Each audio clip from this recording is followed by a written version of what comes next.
Hey everybody, Len Stevens here. Wanted to thank you first of all before we get into anything at all. Thank you so much for taking time to watch this video. I know your lives are very busy. You got things going on, things to take care of, jobs to get to, and the fact that you just spent a few minutes to hear about my project makes me very, very grateful. So thank you guys once again so much for taking time to watch. If you don't know me, and many of you don't, my name is Wes Stevens. I'm listening to offer known as Wes Stevens. And I have created a project that I think is rather fun and will hopefully springboard other projects. Who am I? Well, I am a guy who has dreams like everybody else does.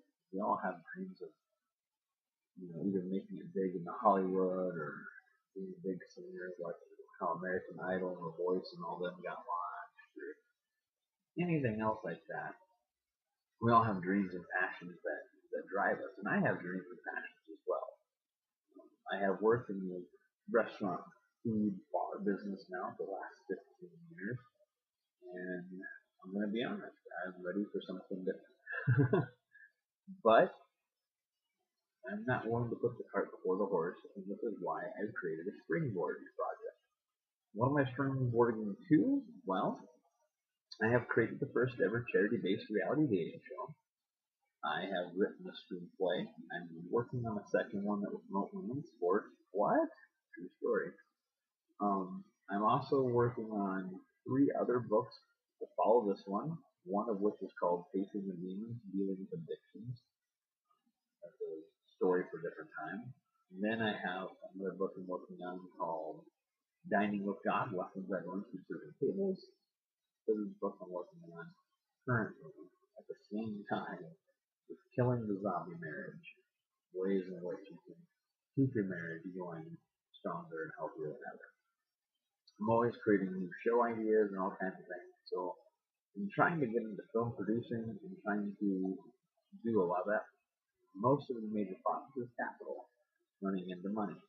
I'm not asking you guys for that kind of money, so don't worry.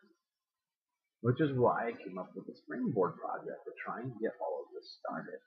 Springboard Project was a lot of fun. It's taken 2 years now to get into motion, and it will take another probably 6 to 8 months before it's ready to go. That's where you come. The project is done. It's sitting in my email. It is ready to go. What is the project? The project is something that's very near and dear to me, and obviously near and dear to some of you, because we had a voting for the cover of the project, which this is the one that won. Yes, the project is called Cupid Hates Me by Wes Stevens. It is the true story of, are you ready? My dating life. One of my major dreams, one of my major passions is love. I love being in love. I love having someone to hand to hold. I love being seen in public with somebody else. I like the fact that they're willing to be seen in public with me, which is always sometimes kind of a challenge. And I think that we all can admit that dating is an adventure. It's something it's fun but scary, and you just really never know where it's going to take you. Who would have ever thought that I would have gone to the places I've done some things that I've done, but in the name of love, I've done all kinds of crazy things. Like what? Well, I have to read the book. It is the book, Cupid. In this book, I will reveal to you some of my most deep, dark secrets and some of the most hilarious things that have happened to me. I can say that confidently because when my editor was editing the book, she would be reading it with her husband. This is a story he told. And he would hear her start to laugh, and he'd ask her, "Oh, what are you laughing at? What's so funny?" And she goes, "Nope, I can't share it. So why'd you give me permission to?" So he's still completely in the dark and started hearing. So I'm trying to get this thing launched, not only just for me, but also for the editor and for everyone else who's hearing about this for the last 2 years. This project is very near and dear to my heart. I tried to make it as lighthearted and fun as I possibly could. And I also did some things that are a little different, just because I'm that kind of person. I think that this is kind of a little tangent, but I think that I'm really kind of upset with the video game industry because everything now has gone to you buy the game and then you spend another $10 to download this or download that, and you have to keep buying all these add-on packs to get the actual game. When back when I was a kid, you spent $50, you got the game. That was it. There it is, the whole game in your hand. And with movies, they cut stuff out all the time. You know, and they include it as a bonus DVD feature. So what I decided to do is give you the entire book, all wrapped up, one shot. No special editions, no, you know, anniversary collectors. Nope, you get the book. You're buying the book. What does that mean? That means that anything that the editor and I decide to take out has been put back in the back of the book. The stuff that's been taken out is probably not as fun, not as funny, but there is some interesting stuff there, including one of my favorite things, and I was really fighting for it, the 30 and 30. What is that? What is the 30 and 30? Well, my eye keeps itching. Holy cow, people. The 30 and 30 is simply this. You have to understand that I was a guy from a broken family. I never had a male figure. Except for my uncle and uncle Vic, who were very amazing people, and my uncle Bob, were very, very crucial to me. But even they weren't around as much as I needed them to be. So I grew up watching like pro wrestling and different things, and I developed sports. I developed heroes, or people that I'd like to meet, or people that I'd like to hang out with, or shake their hand and tell them thank you for helping me get through 3 years of child abuse, or anything like that. And so my list of 30 and 30 is kind of like your guys' stage, where most couples have the 5 guys or 5 girls that you can sleep with and no one get mad, whether it's, I don't know, off the top of my head, Bradley Cooper, Manu Bennett, um, who else is girls typically? Luke Bryan, I always hear Luke Bryan. Girls always say me, what? No. But I mean, you get the idea. So there's a lot of guys that are attracted to women. On the same side, there's a lot of girls that are attracted to guys. And everyone says, but if you can't make out with so and so, you can't be mad about it. So I took it 6 steps further. I have a list of 30 guys and 30 girls. 30 guys I'd like to hang out with for a day. And the 30 girls, well, I'd like to, have a date. Let's see what happens. You never know who could be on that list. Oh boy. This is interesting. There'd be some people that you don't know, some people you don't recognize, and I ask that if you read that list, that you please Google them. And please find out who they are. And if there's someone that sparks your interest, please support their career.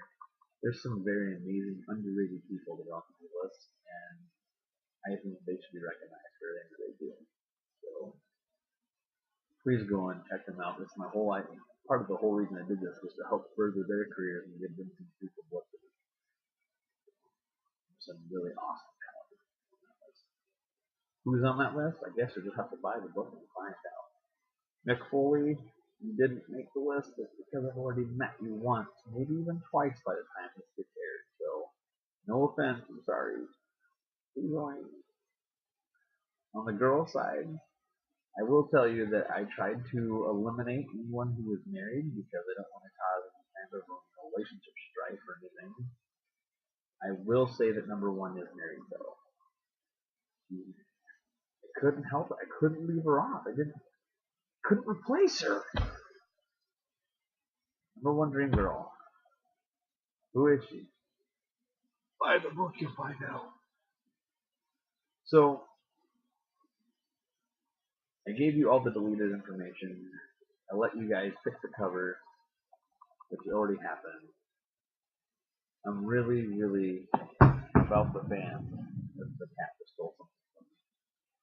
I'm really about fans because I'm a fan of many things. I'm a fan of the Eagles. I'm a fan of the Spurs. I'm a fan of pro wrestling and the Dolphins. You guys break my heart every year. Stupid Dolphins. California, Berkeley. Yeah, go Bears! Woo! And so I know what it's like to be a fan, what it's like to want to hang out with people and talk. And I actually have this little fantasy in my head of, walking through the mall and seeing someone reading my book and being like, hey, you're reading my book. Oh, this is some weird guy. Yeah, I know, I'm the weird guy. And, sitting down and buying a coffee and talking to someone for an hour or two or whatever it ends up being, just about books and life, and really taking the time to say thank you. Yeah, that's who I am.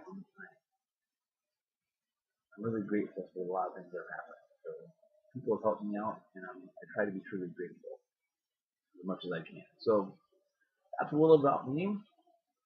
Some of my rewards may not be as awesomely cool or epic as some people really hope they would be, but I don't really know what to offer, so just bear with me. And if you like something or you don't like something at a certain price level and you want to talk to me about it, that's cool. Message me. We'll work something out. I thank you guys so much, and your belief in raising the money to make this happen really means a lot to me. And what does that mean to me? Well, I haven't always been the most incredible dad. I haven't always been a really great guy. And not to say that I am a great guy. I'm an okay guy. I've learned a lot. I've grown. And for the ability to be able to tell my kids, you know what? I fumbled my life in the gutter. I've been homeless 7 times, so obviously I fumbled my life in the gutter several times over. And to be able to fumble your life in the gutter and write a book that could springboard something else, that could go other places, awesome. And it tells them that they can do anything. It doesn't matter if you make a mistake in the past. That's a lesson that we all need to hang on to, is that if you can make a mistake, you can mess up. You do it. It's the ability to get back on your feet and try again. That's the important part. I know because I've been there, and we'll talk about that. Facing the demons, having to get back up. And your support allows me to get back up. So thank you to whoever you are, the faceless names that will show up in my email. Thank you. Thank you so much. You have no idea that you to be able to have this book hit the shelf in February. I've taken up 13 minutes of your time, so please have a great and blessed day. Thank you once again for watching this video, and I really hope to hear from you. Have a great day.